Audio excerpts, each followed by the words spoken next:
What is up, people? It is your favorite Magister here, Lepidus Romulus Cato, along with... Your second favorite Magister, Cincinnatus. We're about to dive into some De Bello Gallico 37, so let's get it.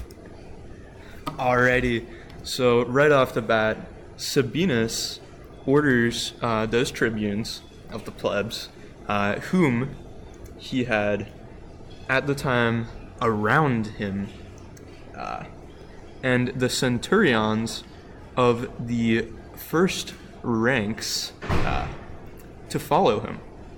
And get ready for this. This is a cum clause. Oh, frick. Hey, this is a cum clause.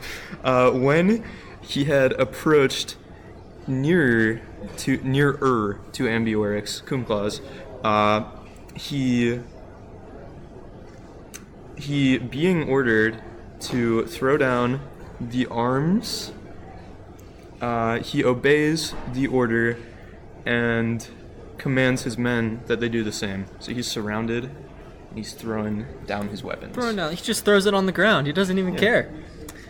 We got a little interim, little meanwhile. When you get your interims back, you know what I mean. While they advanced themselves about the terms amongst themselves, and it was set up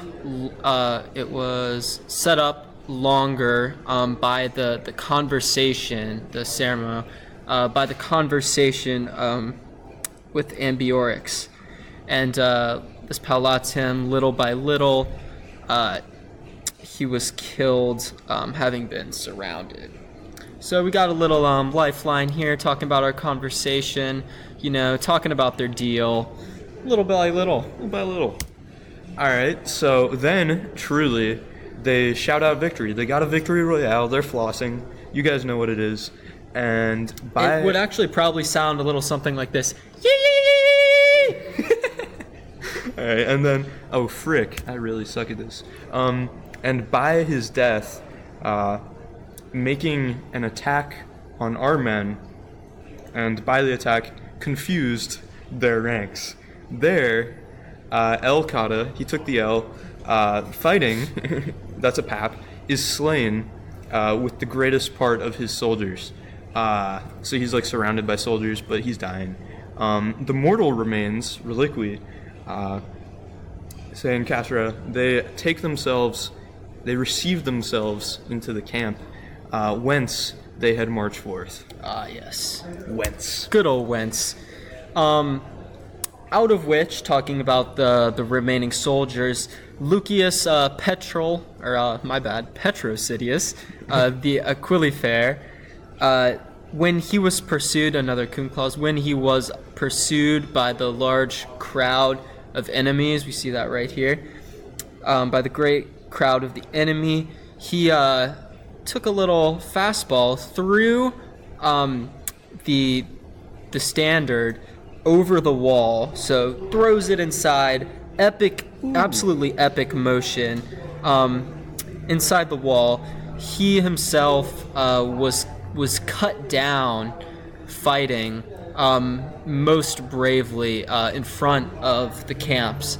So this Petrol, the Aquilifer, he's running back, he's got people chasing him, absolutely launches this standard over the wall, and then fights to the death with the remaining horde that is chasing him.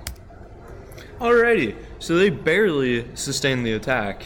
Until night, and despairing of safety, they all destroy themselves, just like our boy Cato, stabbing himself repeatedly, and just like Groot. We got a little adverb here. This means literally sickly, but I think Colin has done a masterful job of explaining what that means within the translation. We've got a little bit of the Fight Club going on here to talk about that night fight. Okay, so the few remaining soldiers, having escaped out of the battle,